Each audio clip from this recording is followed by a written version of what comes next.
muy de los más bonitos que podemos tener y a la vez más complicados porque es hablar de la genética forense. Y la genética forense tiene su estudio en muchos aristas que nosotros podemos manejar. Voy a compartir con ustedes pantalla para que podamos ir viéndolas bien. ¿Qué es la genética forense? Bueno, la genética forense se basa en varios estudios, pero antes de hablar de genética forense, me dije a mí misma, si yo hablo de genética forense, hablo de términos que a lo mejor ustedes digan, sí, sí, sí, espérate, pero no te entendí. Por eso a veces, por eso pensé, vamos a hablar qué es genética primero. Vamos a hablar despacito y vamos a hablar de qué es parte de la medicina que estudia los caracteres hereditarios que se transmiten de generación en generación.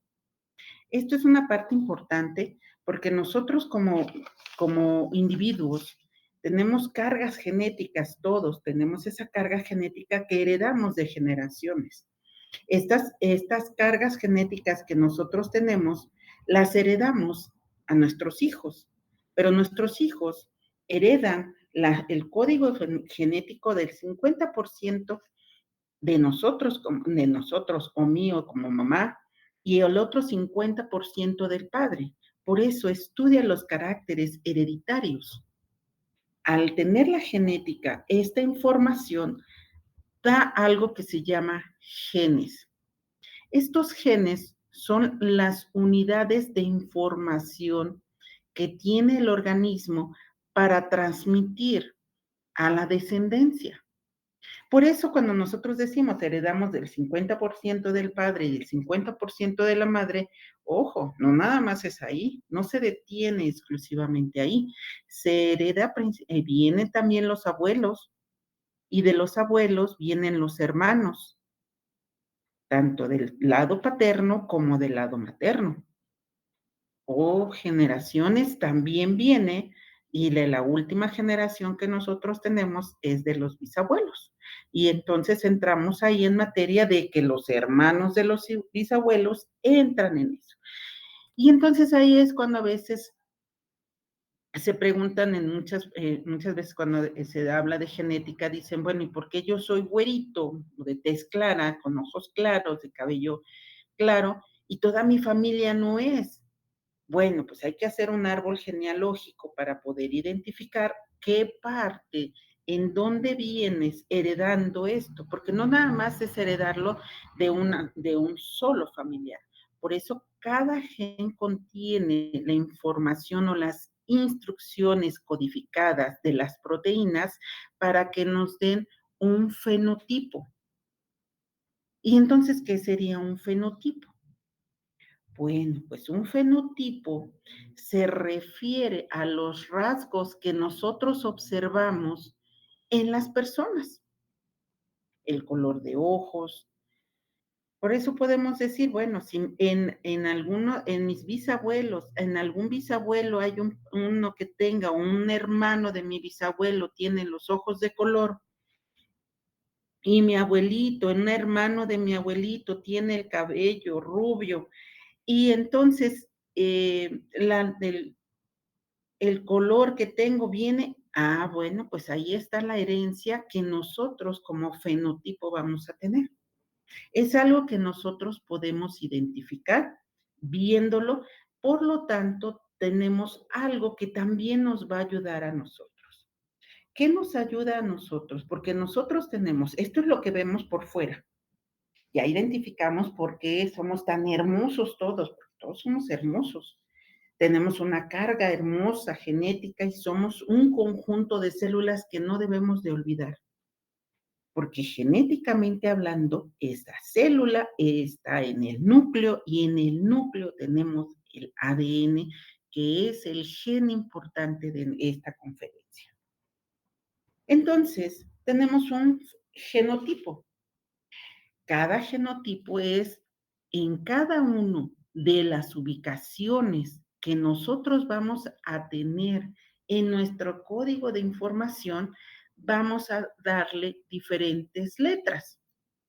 porque la ubicación donde se encuentra puede ser doble A mayúscula, una A mayúscula, una A minúscula, una B minúscula, una doble B mayúscula, o la combinación de A con B mayúscula o minúscula. Eso es un genotipo. Por eso se representan siempre con símbolos, para poder identificar en dónde está determinada el genoma o la característica que va a tener esta persona en un locus. ¿Qué es un locus? Bueno, pues un locus es la relación genómica, que es donde está localizado cada uno de los genomas o genes que se encuentran en el organismo. Nosotros heredamos el 50 y 50, como les había yo dicho, pero lo heredamos a este pequeño que es el ADN. Y así es como nos da una dirección. Esta dirección nos permite a cada uno tener caracteres del padre y de la madre y de toda la familia. Por lo tanto, heredamos nosotros una parte importante de nosotros, que es los genes dominantes. ¿Qué es eso? ¿Qué es dominante? Es la importancia que tienen los padres. Padres tienen un código genético, no son consanguíneos entre ellos. Ojo, porque eso también puede jugar un papel importante y nos da otro tipo de enfermedades. Pero bueno, aquí tenemos un padre y aquí tenemos una madre, aquí tenemos, pero ellos tienen un código genético igual. Por lo tanto, hacen que la información genética sea transmitida a sus familiares genéticamente dominante. Entonces es cuando a veces decimos, es que este fenotipo, nosotros tenemos el cabello ondulado y yo porque tengo el cabello lacio. Todos los demás tienen ondulado y yo lo tengo lacio. Bueno, pues autosómico dominante, heredamos esto, pero heredamos de las cargas de los padres y los del padre y de la madre, toda la descendencia que puede tener de los abuelos o de los bisabuelos o de los hermanos que vendrían siendo los tíos. Entonces de ahí viene esta información que ya no es dominante. Ahí se hablaría entonces de recesivos. ¿Qué es un gen recesivo?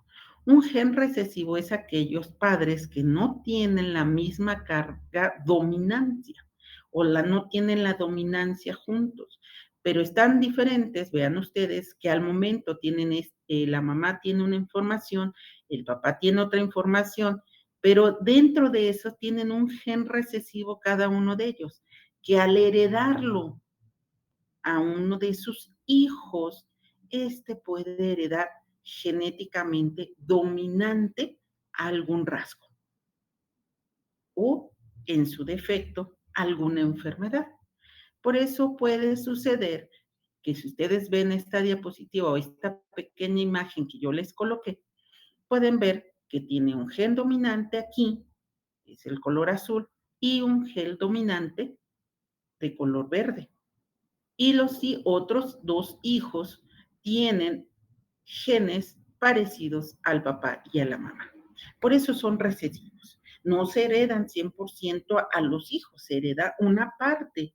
Y ya después, dependiendo de la cantidad de hijos que pudieras tener, puedes heredar una dominancia. No significa que forzosamente yo voy a ser recesivo y al nacer mi hijo pueda yo tener la dominancia y ganar entonces el dominante, aunque sean recesivos, tenga yo las características. Y entonces tengo un hijo que es igualito al papá, pero tiene un color apiñonado oscuro.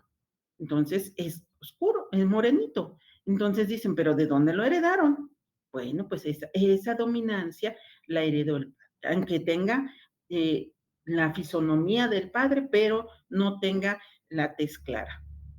Entonces eso es algo muy importante que nosotros tendríamos que tomar en cuenta genéticamente hablando. Ahora, en otras es la expresión depende en otras ocasiones del sexo. y en estos casos están ligados a enfermedades principalmente del sexo, que pueden ser enfermedades específicas, como es el caso a lo mejor de enfermedades de la sangre, como es la talasemia, que pudieran afectar esto, o en su determinado momento pudieran tener hemofilia.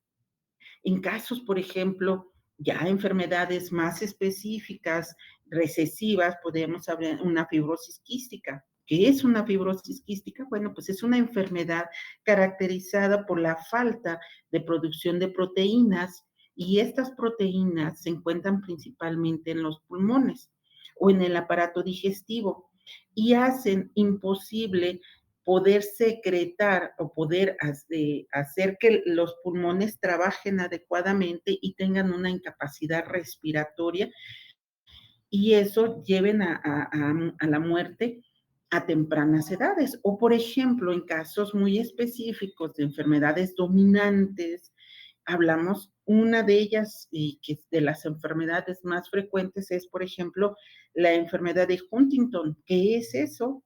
Pues es una degeneración neuronal impresionante que el pronóstico de vida para el recién nacido es a corto plazo. Por eso aquí hablamos ya sea de genes dominantes, recesivos o ligados al cromosoma X. Cada uno de ellos tiene la información que le vamos transmitiendo de los padres. ¿Cómo se da esto? Recuerden ustedes que nosotros somos, y es algo que nosotros vamos a tener siempre, un código genético. Ese código genético lo da el ADN. ¿Qué es el ADN? El ácido desóxido ribonucleico. Así de sencillo. Ese es el ADN, ácido desóxido ribonucleico. Ese ácido desóxido ribonucleico es único y solamente repetible.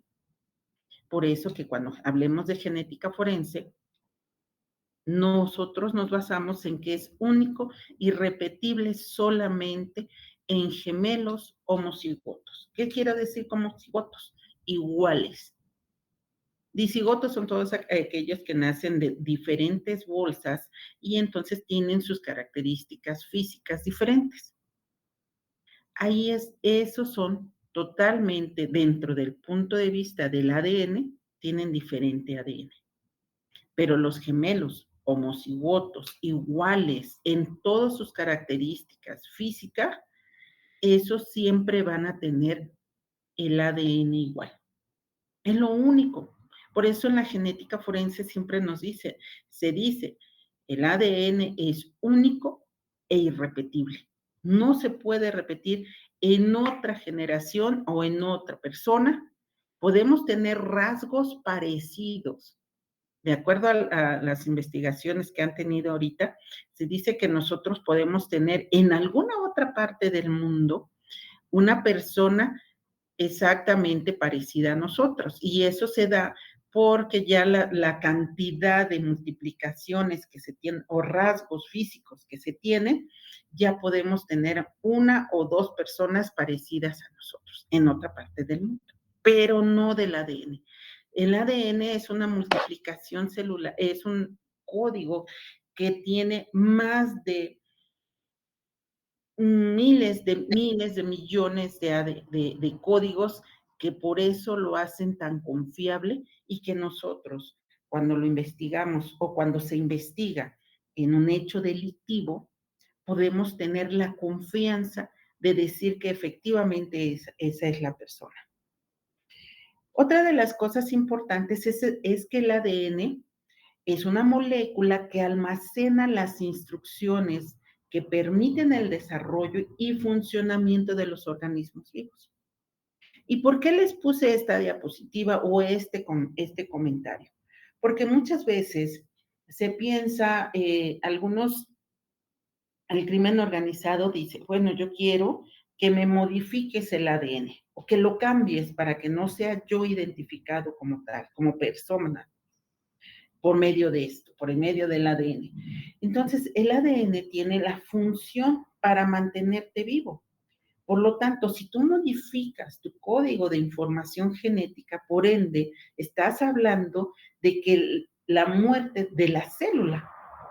Entonces, eso es una de las cosas que a nosotros nos, nos ayuda a poder decir, es que el ADN lo pueden mutar o lo pueden modificar, pueden mutarse para enfermedades, puede mutarse o puede alterarse para ciertas cosas. Por ejemplo, cuando nosotros estamos en contacto con metales pesados, por ejemplo, el plomo. Si estamos en ese contacto con sustancias que pueden alterar el gen, ahí sí, sí se puede mutar de acuerdo a las condiciones ambientales. Por ejemplo, uno de los factores que se han visto mucho es las personas que están en contacto con herbicidas, plaguicidas e insecticidas por muchos años, porque a eso se dedican estas personas. Bueno, al estar inhalando, porque la vía de ingreso es inhalada o dérmica, esto sí puede generar una alteración en el gen. Y ahí lo modificaste, pero estás en contacto con esa sustancia que te modifica. Pero hasta ahorita, hasta hoy, no sabemos mañana, porque puede suceder que mañana me digan, ya se hizo una modificación de ADN y por lo tanto podemos ya decir que sí se puede modificar. Ahorita no lo podemos hacer. El ADN está formado principalmente por una cadena de bases nitrogenadas que son estas: alanina, timina, guanina y citosina. Esa es su código. Eso está formada por esas 4 letras que cuando nosotros hablemos genéticamente, vamos a verlas un poquito ahí anotadas para que podamos identificar algo que se llama polimorfismo. Entonces, que nos altera mucho. Entonces, este conjunto está aparte de esas bases nitrogenadas, está formado también por nucleótidos, por fosfatos y una base de azúcar. Eso es lo que tiene el ADN. Este ADN también, las alteraciones de esta información pueden producir proteínas no funcionales y producir, por obvias razones, como les decía yo, si nosotros estamos en contacto con alguna sustancia o con algo que nos puede modificar alguna enfermedad y heredarla a la familia, y esa puede ser autosómico dominante. ¿Por qué? Porque el padre y la madre están en contacto con esa sustancia y eso modificar. O y causarle daños al teratogénicos, que son alteraciones genéticas importantes al producto, y ese producto sea inviable para la vida. Entonces, por eso es muy importante saber el medio ambiente que tienen las personas. Este paquete completo de cromosomas, porque los genes forman cromosomas, están dados principalmente por 23 pares, 22 pares que son autosómicos y unos que se llaman sexuales. Entonces, cuando nosotros tenemos esta información, este paquete de información, nos da o nos permite a nosotros dar la información heredada para nuestros hijos de acuerdo a los genes que nosotros tenemos. ¿Ok? Entonces, cada uno de nosotros tenemos información genética que heredamos y que transmitimos dependiendo. Por eso muchas personas a veces hacen su identificación genética para saber si van a tener hijos, con qué características o enfermedades, porque eso ya se puede hacer. Hacer que los genes sean los mejores para que el niño o la niña, cuando nazca, no tenga ninguna enfermedad heredable. Eso sí se puede hacer, por eso hay clínicas de fertilización. ¿Para qué? Para que los genes que tienes, genes paternos, por eso es el ovocito, que es la unión del óvulo y el espermatozoide cuando están unidos, se estudia primero los espermatozoides, se estudia primero del papá y después de la mamá, y con eso podemos identificar el ovocito si tiene algún problema. Y entonces, si tiene algún problema, cambiarle el código de información para que no lo hereden los niños. Ahora también Se tiene el aquello de que se tiene hasta un catálogo en donde dicen, bueno, yo quiero que mi hijo nazca con los ojos azules y los ojos, y aparte tenga la tez apiñonada clara y con el cabello rubio. Bueno, pues todo eso sí se puede hacer porque se va modificando el gen, el fenotipo que tiene la persona, pero sin cambiar la información genética que va a tener para posteriormente en su desarrollo o crecimiento. ¿Ok? Entonces, esto es la parte más interesante. ¿Alguna duda de los genes? ¿Alguna duda de los cromosomas? Ninguna, doctor, ninguna. Muchas gracias. Bueno, muchas gracias a usted. Entonces, ya que entendimos cómo estamos genéticamente hablando, ahora sí vamos a ir al apartado que nos interesa. El apartado que nos interesa, pues es la genética forense. ¿Qué es la genética forense? Es el análisis de los polimorfismos o estructuras celulares que tienen la variabilidad genética en la población humana. ¿Dónde lo vamos a aplicar? En problemas judiciales, porque todos estos problemas judiciales nos permiten a nosotros identificar al individuo que ocasionó algún problema. Estos problemas legales los podemos identificar mediante la genética forense. Se trabaja en todos los vestigios que podemos encontrar. Por eso los embalajes o el levantamiento de indicios son tan importantes para la conservación y preservación de las sustancias, los fluidos que estamos encontrando.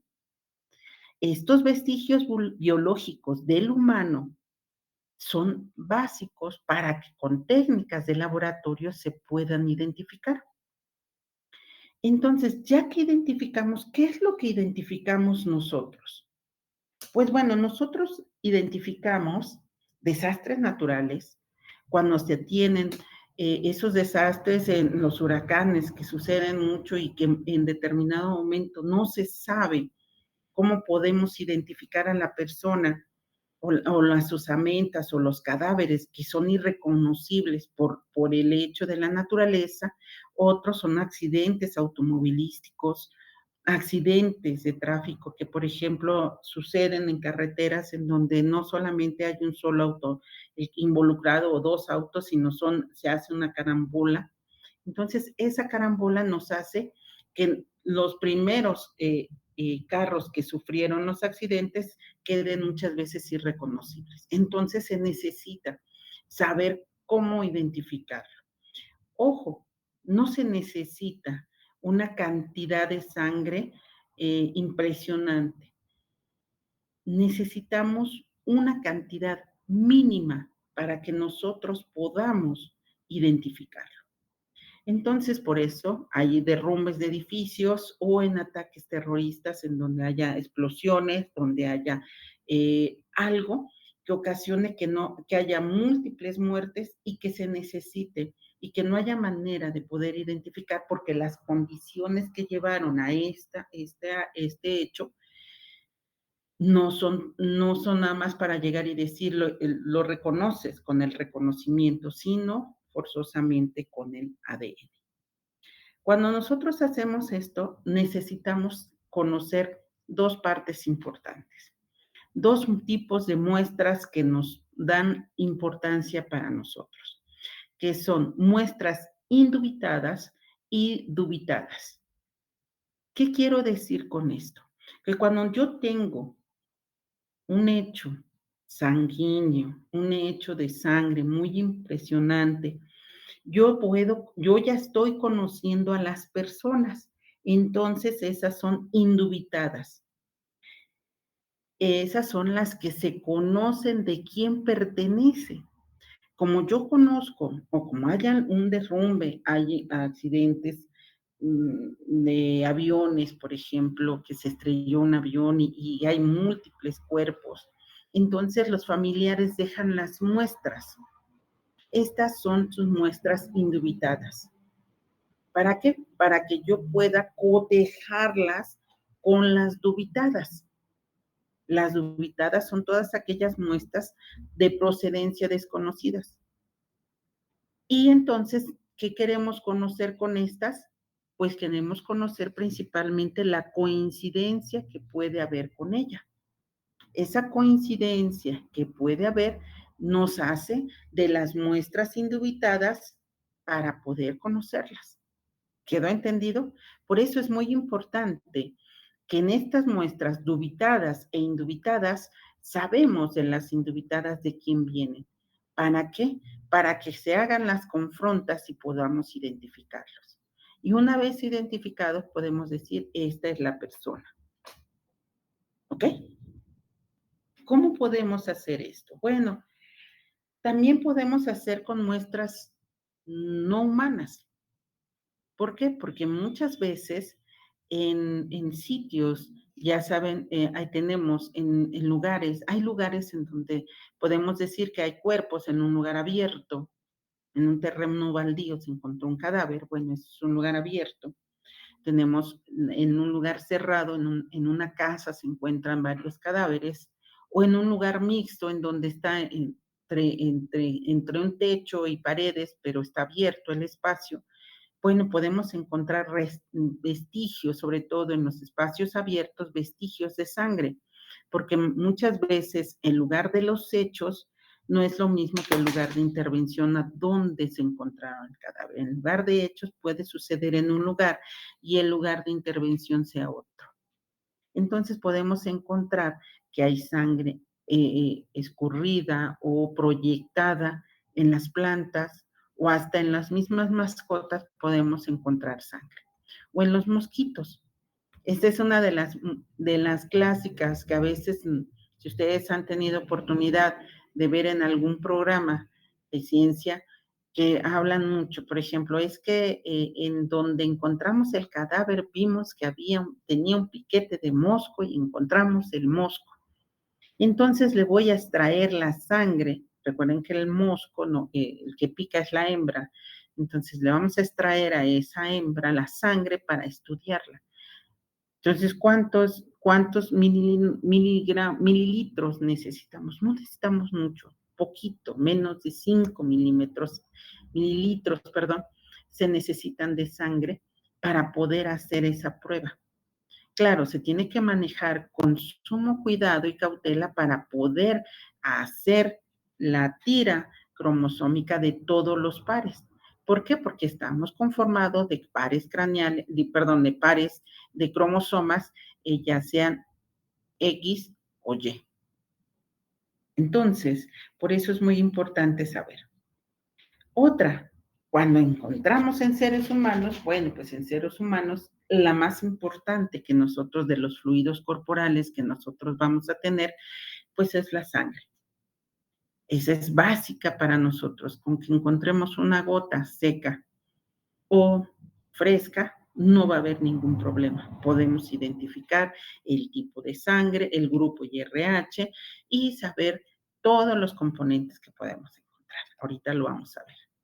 Si encontramos saliva, si esto tiene fluidos corporales combinados con la boca y la nariz, podemos identificarlo.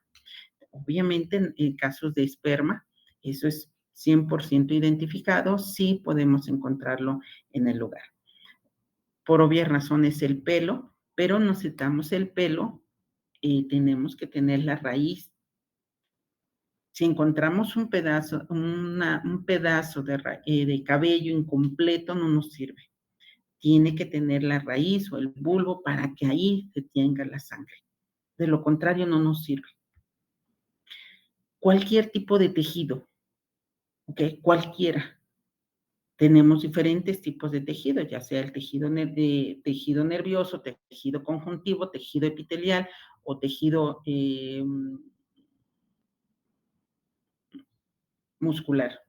Entonces, de esos diferentes tipos de tejidos nosotros podemos sacarlo. Y obviamente de los huesos y de los dientes. De ahí lo sacamos. Entonces, una vez que ya tenemos las muestras de origen, ¿qué nos van a identificar?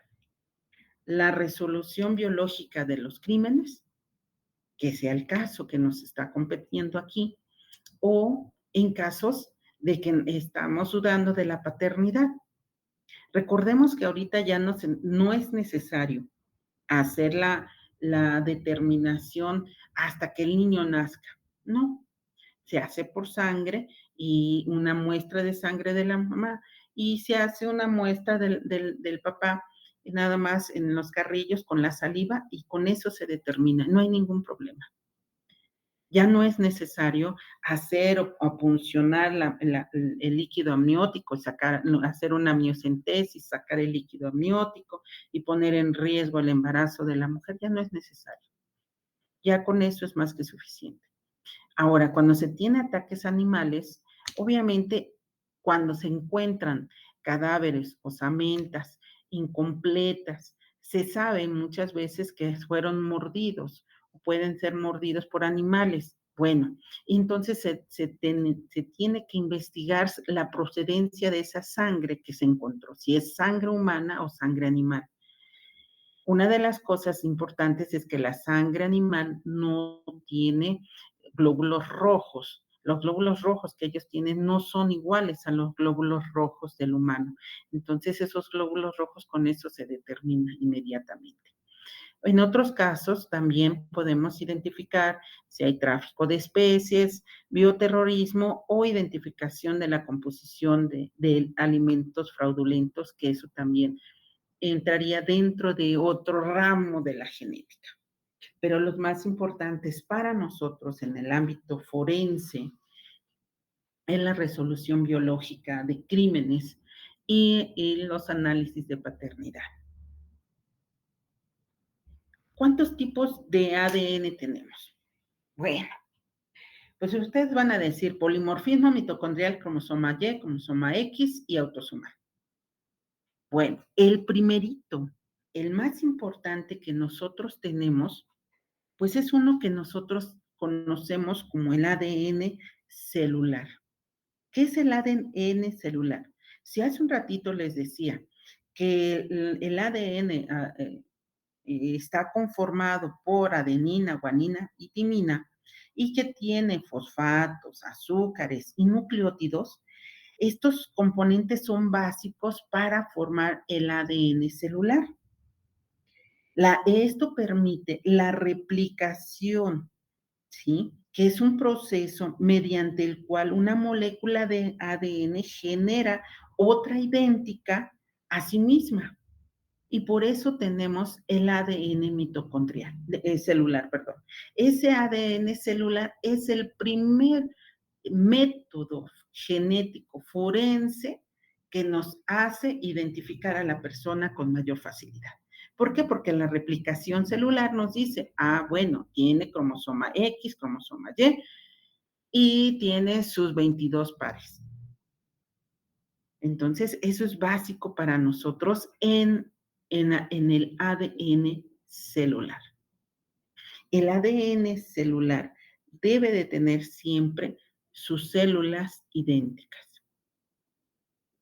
Ahora, si hablamos del polimorfismo, ¿qué es el polimorfismo? Es una aparición simultánea que nos da a nosotros la oportunidad de conocer en la población variaciones de ciertas posiciones. ¿Qué quiero decir? El polimorfismo tiene variantes de la secuencia de ADN. ¿Qué es esto? Tiene componentes en el grupo sanguíneo, en el factor RH y el complejo mayor de histocompatibilidad. ¿Qué quiero decir con esto? Que la sangre es el polimorfismo del cual yo estoy hablando.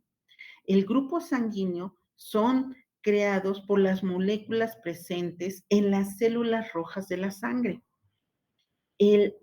Por lo tanto, el grupo sanguíneo es heredado principalmente por la madre y vienen los antígenos RH.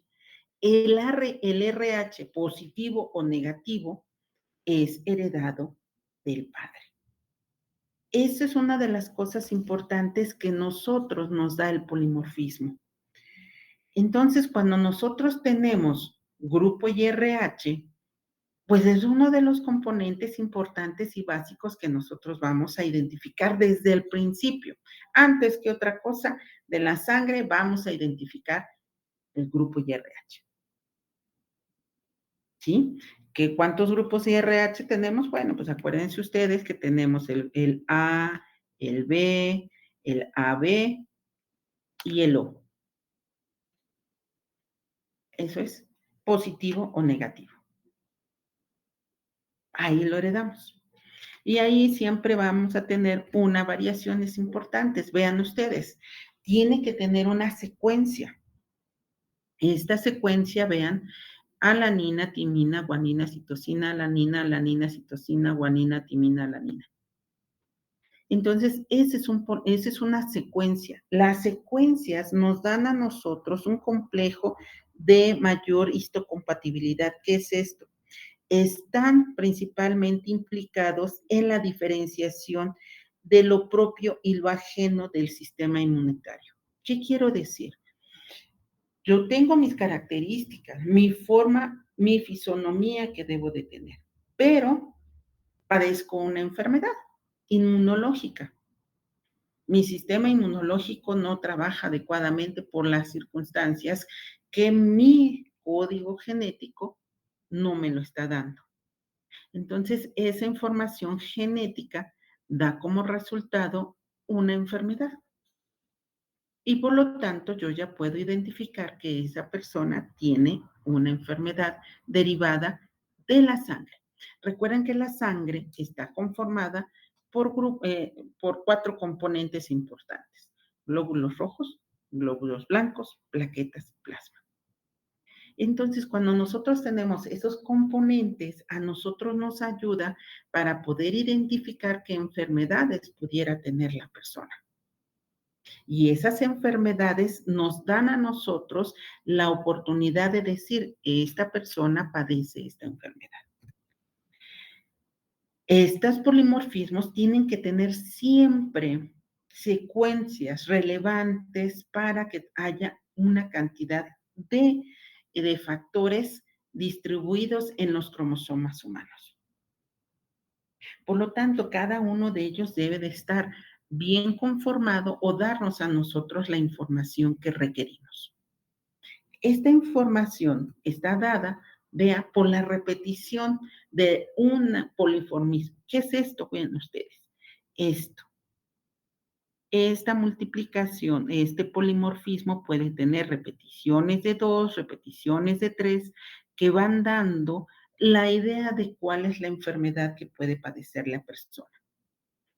Entonces, con eso podemos identificar las causas de la enfermedad o dónde, en qué brazo, porque recuerden ustedes que tenemos formas y se lo han dado así, cromosomas X y cromosomas Y.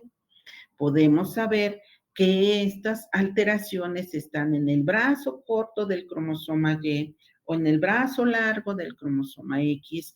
Entonces ya podemos identificar o saber en dónde está la anormalidad. Sabemos que tenemos en genética, hay 22 pares de cromosomas, pero ellos están divididos en muchos alelos o muchos componentes, y esos componentes hay que irlos estudiando uno por uno. Por eso es muy complicado terminar de decirles a ustedes que ya todos los cromosomas han sido estudiados desde el 1 hasta el 22. No, todavía faltan muchos cromosomas para poder identificar diferentes enfermedades. Se saben de muchas enfermedades porque son repetitivas. Y eso es algo que en genética nos habla mucho. Cuando se tienen enfermedades de repetición en una comunidad, se estudian para saber qué es lo que está pasando en esa comunidad. Entonces, se habla de las alteraciones que tienen en el cromosoma. Si tienen esas alteraciones en los cromosomas, entonces hay que determinar cuál es la causa que propició esa alteración. Pero si nosotros tenemos en una comunidad una sola persona que tiene esa enfermedad, una sola de 100,000 habitantes, entonces nos hace imposible o hace imposible su identificación, porque se requieren 2 o más personas que tengan esas mismas características para poderlas investigar. Por eso muchas veces todos los cromosomas todavía no se estudian, porque no se han presentado casos que nos demuestren a nosotros la importancia del estudio de ese único. Y por eso es necesario forzosamente tener diferentes casos que se presenten para poderlos identificar. Y por eso muchas veces ahorita con las redes sociales que tenemos, han podido muchas personas decir, tiene mi hijo esta enfermedad, estas características que lo generaron, y entonces ponen sus características para que a ver si en alguna otra parte del mundo hay alguien que tenga esas mismas características, para que así, una vez que se puedan identificar, puedan decir, mira, en tal parte hay esto. Pero ojo, cuando aunque dijeran, estamos aquí en México y hay un caso y hay otro caso en China, pues muchas veces hacen que la lejanía o las distancias puedan decirte que no se puede identificar o estudiarlo, porque los casos de estudiar los cromosomas o las alteraciones cromosómicas que se tienen son muy costosas. Entonces eso hace que se diga, mejor esperamos a ver que haya la presencia de otras enfermedades. Los polimorfismos de longitud variable son utilizados para clasificar mini satélites o microsatélites. ¿Qué quiero decir con esto? Bueno, pues que cada uno de ellos tiene complejos o mutaciones que persisten de generación en generación.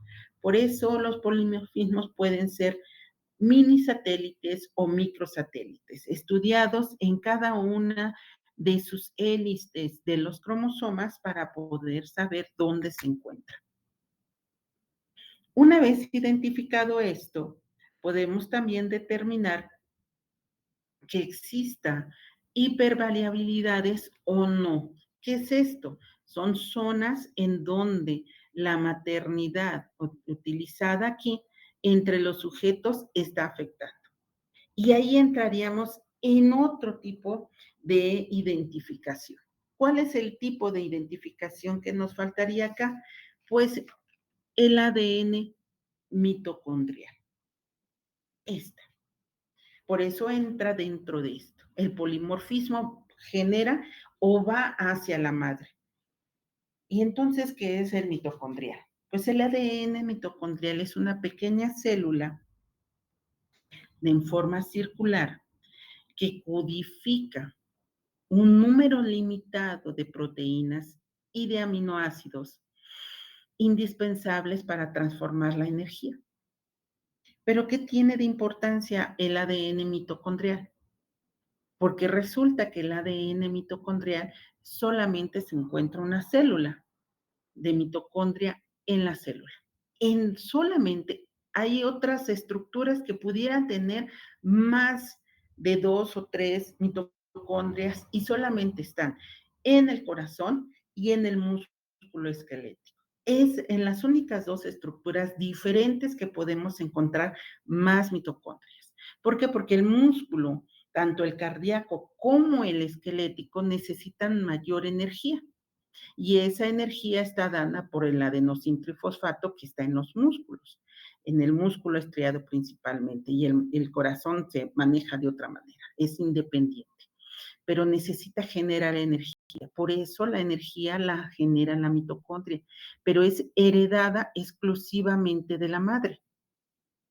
Y entonces ahí es donde nosotros nos detenemos como genetistas o como en el área genética, se detiene la información. ¿Por qué?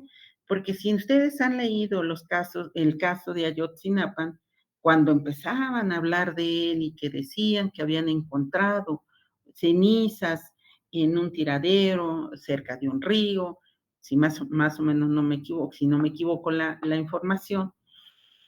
En esas bolsas encontraron cenizas y en esas cenizas encontraron algo, encontraron dos cosas. Encontraron un pedacito de hueso correspondiente a la rótula y otro pedacito correspondiente a un maxilar. Y es ahí donde yo les digo. Entonces, como no se podía hacer una identificación celular porque no había, estaba totalmente calcinada y se necesitaba cortes más específicos y más finos, estos cortes tan finos no se hacían aquí en México, ahorita ya se hacen, pero no se hacían en México. Entonces, los mandaron a investigar a otro país, se tardaron varios meses para poder dar el resultado y solamente de esos dos huesos, uno sirvió. Y en donde ustedes pueden leerlo y van a ver que les dijeron que obviamente iban a hacer una investigación mitocondrial. Llevaron a todas las mamás, llevaron la muestra para poder, si no había, y obviamente si no hay la identificación, si no hay mamá en determinado momento, se puede hacer por medio de una tía hermana de la mamá. Entonces ella puede dar la muestra y no hay ningún problema. Se llevó a cabo esa prueba y se identificó otra persona. Por eso es que para mí una de las cosas y uno de los hallazgos, ya hicieron los hallazgos competentes de este tipo y dijeron, encontraron esa muestra, pues obviamente esas cenizas, pues algo demuestran importante. Otra de las cosas, en la mitocondrial también se hace una parte importante.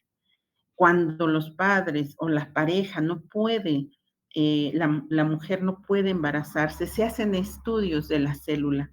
Y si la célula encuentran que la mitocondria tiene problemas, y eso es lo que impide, porque acuérdense ustedes que genera energía, mantiene la energía al cuerpo humano, por lo tanto, si la mitocondria no tiene esa energía suficiente para hacer la multiplicación celular, por obvias razones esa mujer es estéril. Entonces, ¿qué se hizo? Y se hace ya en México, en Guadalajara es uno de los sitios que hacen muchos de este tipo de cosas. En Guadalajara hicieron, pues quitamos la mitocondria, aquí está la hermana, préstame tantito tu célula, préstame tu mitocondria, y la introducimos en esta célula donde quitamos la mitocondria y hacemos la implantación. Obviamente el óvulo del espermatozoide y hacemos el ovocito y la implantamos. Y ya quedó. Eso sí se puede hacer, ¿sí? Y ya han nacido, ya tenemos ya varios casos y varios niños que han nacido de esa manera. Mientras ahorita a un logro que tuvieron ahorita, pues es el aparato de Golgi, de efectos en el aparato de Golgi, y ya también lo modificaron. Entonces, bueno, esos son cambios que son interesantes en la investigación. Pero en el área forense, la mitocondria nos ayuda a identificar cuando no se necesita tener, vuelvo a decir un punto, no se necesita tener una muestra impresionante, con que se tenga un diente pequeñito, con eso identificamos esto. Entonces la mitocondria nos permite hacer esto, ¿sí? Entonces, cuando nosotros hablamos ahora del cromosoma Y, la mayor parte del cromosoma Y está dado principalmente, se heredan por obvias razones de padres a hijos. Recuerden ustedes, tenemos 22 pares de cromosomas. Cada uno de ellos, los cromosomas X y Y, estamos hablando de hombres, y X de mujer. Entonces, el cromosoma Y, por obvias razones, es de hombres. Entonces, el cromosoma el cromosoma Y, ya lo estaba yo estaba queriéndoles hablar ahorita del X. Me adelanto, perdónenme ustedes, pero el cromosoma es uno de los involucrados en la determinación siempre del sexo. Entonces, el cromosoma Y tiene 3 veces el tamaño más pequeño que el cromosoma X. Entonces, tiene alrededor de 75, aproximadamente 75 genes. Están presentes principalmente en regiones pseudo, pseudoautosómicas. ¿Qué quiero decir con esto? Que son homólogas en regiones. ¿Para qué es esto? Para que cada uno de los cromosomas, tanto el X como el Y, puedan establecer una unión durante la meiosis, porque ellos tienen que, válgame la expresión, tienen que llevarse bien entre ellos para que no haya ninguna fractura y por lo tanto no tendríamos un ser vivo.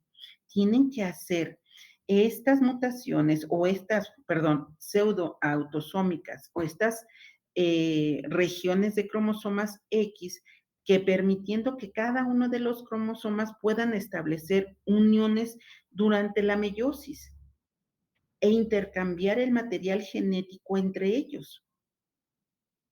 Cada uno de ellos o todos los cromosomas Y de todos los hombres están relacionados evolutivamente con un único ancestro. Eso es lo que han estudiado, que tiene solamente un solo ancestro. Y este ancestro, dice, los estudios y los libros manejan que tiene alrededor de 100,000 años. Eso es lo que dice. Entonces, por eso, porque es único en los hombres. ¿Qué sucedería si hay una pérdida de cromosoma Y? Bueno, si hay una pérdida de cromosoma Y, está relacionado en el riesgo de padecer una enfermedad que se llama Alzheimer. ¿Qué es el Alzheimer? Bueno, pues el Alzheimer es una degeneración de la mielina. ¿Qué es la mielina? Bueno, la mielina está íntimamente relacionada con la neurona. La neurona, bueno, pues tiene una forma, tiene una especie como si tuviera una cabecita, tiene un cuerpo y ese cuerpo tiene mielina. Esa mielina y luego tienen los axones que se van comunicando con otra neurona a neurona. Entonces, esas mielinas son vainas, son envolturas que van dando, son como si fuera un plástico que va enrollado. Esas son las vainas de mielina. Y entonces, cuando tenemos un Parkinson, este Parkinson, o Alzheimer, perdón, porque el Parkinson es totalmente diferente. Es Alzheimer, es la desmielinización de la mielina. ¿Qué sucede? Recuerden ustedes que las neuronas no se degeneran, no se regeneran nunca. Entonces, al no haber una regeneración, se van deshaciendo cada una de ellas.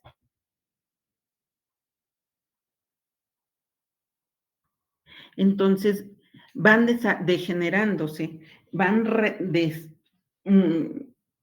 deshaciéndose y al deshacerse, cada una de las neuronas van ocasionando que se rompan entre ellas.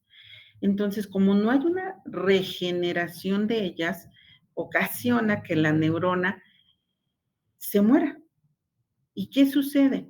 Bueno, pues para estos casos, en el Alzheimer, pues las personas empiezan a decir, se me olvidó dónde dejé mis llaves, por ejemplo.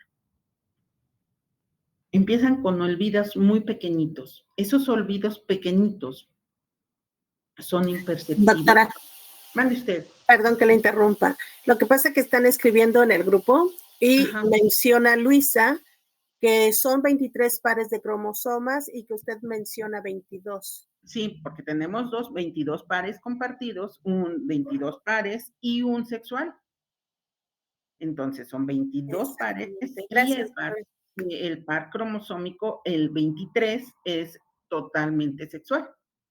Sí, son 23 pares, pero son 22 autosómicos y uno sexual, porque es el que te va a determinar, y esto es lo que estoy hablando, del cromosoma.